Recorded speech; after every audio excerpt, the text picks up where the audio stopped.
नमस्कार साथियों। आइए आज हम लोग बात करते हैं क्वालिटी एंड गवर्नेंस के संदर्भ में एक प्रमुख टॉपिक है जो कि आगामी प्रतियोगी परीक्षाओं एवं विभिन्न प्रतियोगी परीक्षाओं जैसे कि यूपीएससी, राज्य लोक सेवा आयोग के द्वारा आयोजित समीक्षा अधिकारी, सहायक समीक्षा अधिकारी ऐसे एग्जाम के लिए बहुत ही इम्पोर्टेंट है। और वह टॉपिक है आज हम लोग का कि राष्ट्र और राज्यपाल की क्षमादान शक्ति, जो कि बेहद इम्पोर्टेंट है। प्रेसिडेंट और राज्यपाल होते हैं, ठीक है, इनके बारे में जो गवर्नर है इनकी क्षमादान शक्ति क्या है। क्योंकि आप जानते हैं कि संसदीय शासन प्रणाली में जो पार्लियामेंट सिस्टम है, संसदीय शासन प्रणाली में केंद्र स्तर पर राष्ट्रपति नाम मात्र के प्रधान है संवैधानिक, और राज्य स्तर पर राज्यपाल के नाम से ही सारा प्रशासनिक विधायी कार्य होता है।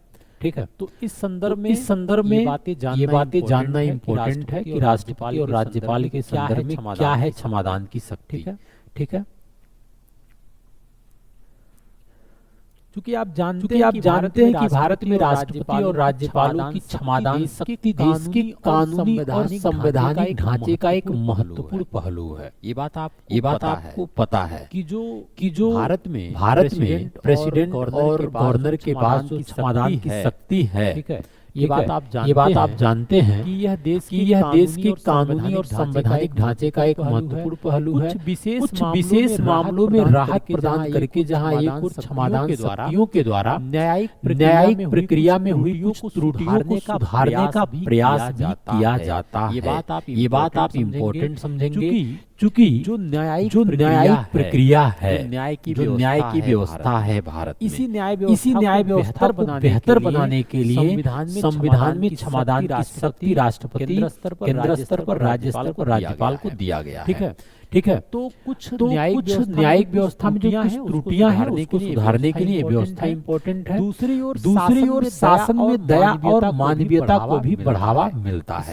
इससे क्या है, इससे जो गवर्नेंस सिस्टम है, गवर्नेंस सिस्टम में जो दया और मानवीयता है, ठीक है, उसको भी बढ़ावा मिलता है इस व्यवस्था के माध्यम से। अब बात आती है कि क्षमादान शक्ति क्या है, इसको भी जानना इम्पोर्टेंट है। ठीक है, क्षमादान शक्ति क्या है। देखिए आपराधिक न्याय प्रणाली के संदर्भ अगर मैं बात करूं आपराधिक दृष्टिकोण से, आपराधिक न्याय प्रणाली के संदर्भ में क्षमादान कार्यपालिका विशेष राष्ट्रपति या राज्यपाल को दी गई एक विशेष शक्ति है, जिसके तहत राष्ट्रपति या राज्यपाल उन लोगों को क्षमा या रियायत दे सकते हैं जिन्हें अपराध का दोषी ठहराया गया है। ऐसे व्यक्ति जिन्हें अपराध का दोषी ठहराया गया है, उन्हें यह क्षमा यानी कि रियायत देने का एक प्रावधान है। ठीक है, जिन पर अपराध का मुकदमा चल रहा हो। ठीक है, यह सब कार्यपालिका को जो कार्यपालिका है उसी के पास यह शक्ति कार्यपालिका को न्याय प्रशासन में हस्तक्षेप करने, दंड की गंभीरता को कम करने, न्याय में संभावित त्रुटियों को सुधारने या मानवीय चिंताओं को दूर करने की अनुमति देती है। यह न्यायिक त्रुटियों के खिलाफ एक महत्वपूर्ण सुरक्षा उपाय प्रदान करती है तथा न्याय प्रशासन में दया और निष्पक्षता सुनिश्चित करने के लिए एक प्रणाली के रूप में कार्य करता है। ये बात इम्पोर्टेंट है। ठीक है, तो इस प्रकार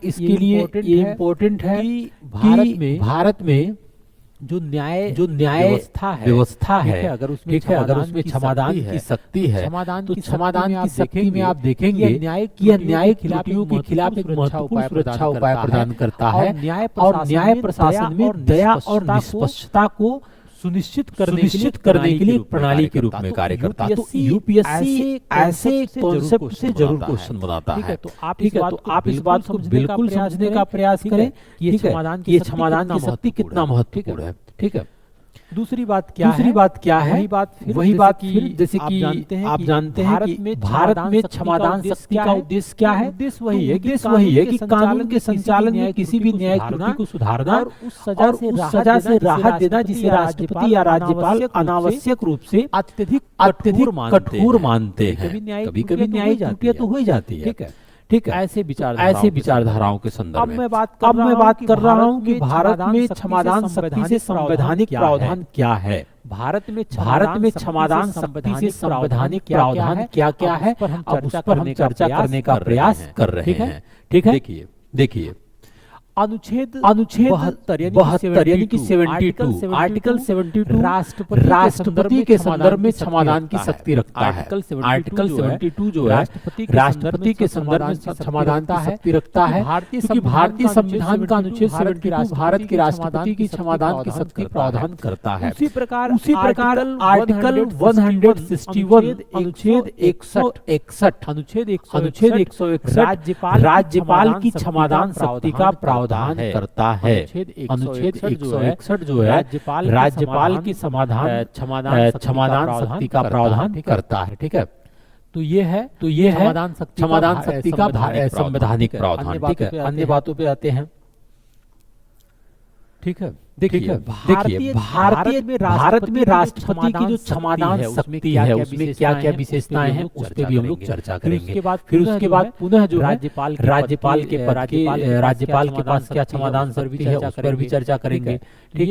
ये बात इम्पोर्टेंट, राष्ट्रपति के पास जो है क्या क्षमादान शक्ति है और राज्यपाल के पास, ठीक है। तो आप जानते हैं कि भारत के संविधान में आपको हमने आर्टिकल 72 के बारे में बता दिया है, ठीक है, क्या है क्षमादान के बारे में, ठीक है। इसमें देखिए क्या है मामला। जिन व्यक्तियों पर किसी अपराध का मुकदमा चलाया गया हो या उन्हें दोषी ठहराया गया हो, ऐसे सभी मामले इसमें रखते हैं, ठीक है। इसमें क्या होता है सजा या दंड किसी संघीय कानून के उल्लंघन के लिए है। ऐसे सभी मामलों में जो मामले आर्टिकल 72 के तहत राष्ट्रपति के पास क्षमादान मामला आता है, ये सब जैसे जो सजा या दंड किसी संघीय कानून के उल्लंघन के लिए हो या सजा या दंड किसी कोर्ट मार्शल सैन्य अदालत द्वारा दिया गया, अगर कोई सजा सैन्य अदालत कोर्ट मार्शल के द्वारा दिया गया वो भी क्षमादान के अंतर्गत आता है। अगर कोई संघीय कानून के उल्लंघन के लिए वो भी आता है, सजा मृत्युदंड है वो भी क्षमादान के अंतर्गत आता है, ठीक है। राष्ट्रपति के पास देखिए भारत की राष्ट्रपति की क्षमादान शक्ति में क्या क्या विचारधारा रखा गया है।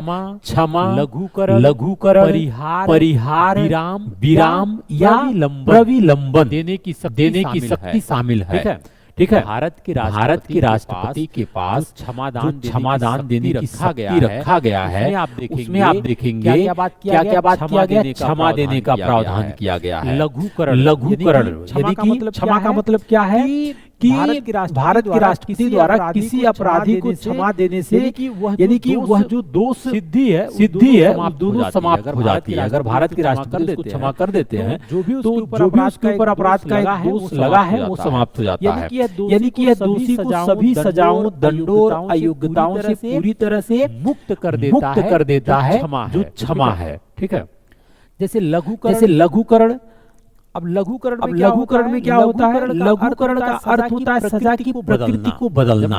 जब मैं लघुकरण की बात करूंगा तो लघुकरण का अर्थ क्या होता है? लघुकरण का अर्थ क्या होता है कि सजा की प्रकृति को बदलना। उदाहरण के जैसे मृत्युदंड को कठोर कारावास में बदल देना, जिसे आगे साधारण कारावास में बदला जा सकता है। तो हमारे कहने का मतलब क्या है? हमारे कहने का मतलब यहाँ पे यही है कि यह जो क्षमादान की शक्ति है, लघुकरण में क्या रखा गया? लघुकरण में यही रखा गया है कि जो विचारधाराएं हैं, जैसे लघुकरण का अर्थ है सजा की प्रकृति को बदलना, तो इसमें मृत्युदंड को कठोर कारावास में कर दिया जाता है, ठीक है। इसी प्रकार आप देखेंगे परिहार में क्या बात किया गया? परिहार में देखिए परिहार का अर्थ होता है सजा की अवधि को उसके स्वरूप में कोई परिवर्तन किए बिना कम करना। परिहार का मतलब क्या होता है? परिहार का अर्थ होता है कि सजा की अवधि को उसके स्वरूप में कोई परिवर्तन किए बिना कम करना। इस उदाहरण के लिए 2 वर्ष के लिए कठोर कारावास की सजा को घटाकर 1 वर्ष के लिए कठोर कारावास कर देना, ये परिहार होता है। परिहार में क्या है? परिहार में क्या है कि अवधि को उसके स्वरूप में जैसे सजा है कठोर कारावास देना है, लेकिन उसकी अवधि को कम कर दिया गया, उसे परिहार बोलते हैं। ठीक है। फिर विराम में क्या है?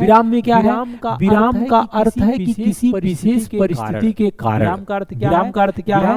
विराम का अर्थ है कि किसी विशेष परिस्थिति के कारण मूल से दी गई सजा के स्थान पर कम सजा देना, जैसे कि दोषी की शारीरिक असमता या महिला अपराधी की ऐसे जो विचारधाराएं हैं उसके संदर्भ में उसको कम करना। ठीक है। इसके बाद आप देखेंगे प्रविलंबन, ये भी है प्रविलंबन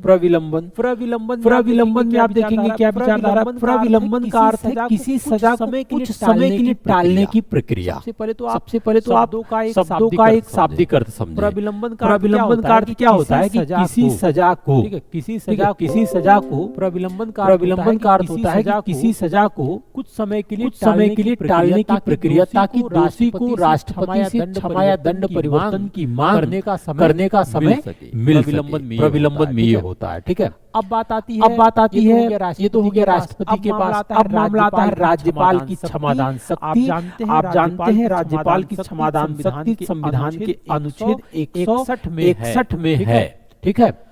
देखिए इसमें क्या राष्ट्रपति और इसमें क्या थोड़ा सा अंतर है, इसको भी मैं आपको बता देता हूँ। ठीक है। मैं आपको थोड़ा सा तुलनात्मक जो है, देखिए क्या है कुछ अंतर है जो मैं आपको थोड़ा सा बताने का प्रयास कर रहा हूँ। ठीक है। देखिए राष्ट्रपति और राज्यपालों की क्षमादान शक्ति की तुलना। देखिए राज्यपाल के पास भी राज्यपाल किसी भी राज्य कानून के उल्लंघन के लिए दोषी ठहराए गए किसी भी व्यक्ति की सजा या दंड को क्षमा विराम कम करने, स्थगित करने या बदल सकता है। ठीक है। बदल सकता है राज्य कानून के संदर्भ में। ये संघीय कानून है। राज्यपाल केवल मृत्यु दंड को कम या परिवर्तित कर सकते हैं, वो क्षमा नहीं कर सकते हैं। देखिए बेसिक डिफरेंस यही है राज्यपाल और राष्ट्रपति में। राज्यपाल जो है मृत्यु दंड को माफ नहीं कर सकते हैं, लेकिन यह है जो मृत्युदंड है राज्यपाल के केवल मृत्युदंड को कम या परिवर्तित कर सकते हैं, वो मृत्युदंड को क्षमा नहीं कर सकते। राष्ट्रपति के पास ऐसा शक्ति है कि वो मृत्युदंड को भी क्षमा कर सकते हैं। राज्यपाल के पास ऐसा शक्ति नहीं है। ठीक है। अच्छा देखिए राष्ट्रपति के पास आपको हमने बताया था कि सैन्य अदालत से संबंधित अगर कोई कानून का उल्लंघन है तो क्षमादान की शक्ति है, लेकिन राज्यपाल के पास ऐसा कोई प्रावधान नहीं है। यह है तुलनात्मक अध्ययन। ठीक है। फिर आगे हम लोग बात करेंगे। तो ये मृत्युदंड का हमने आपको बताया कि राज्यपाल के पास ऐसी पावर नहीं है। ठीक है। इस बात को आप समझ रहे हैं। सैन्य अदालत वाला भी हमने आपको बताया। तो ये है कि राष्ट्रपति और राज्यपाल की जो क्षमादान शक्ति है। ठीक है। अब हमने अगर थोड़ा सा इतना हमने चर्चा की, तो छोटी सी और बात इसके महत्व की भी चर्चा कर लेते हैं, जो यूपीएससी के लिए सबसे बड़ा प्रासंगिक प्रश्न बन जाता है। महत्व की बात करेंगे तो आप जानते हैं कि मैंने आपको बताया कि न्याय की त्रुटियों को सुधारना इसका प्रमुख उद्देश्य है। ठीक है। ये जो क्षमादान की शक्ति है। ठीक है। इस प्रकार आप अच्छे से समझ रहे होंगे। ठीक है। क्या है इसका उद्देश्य?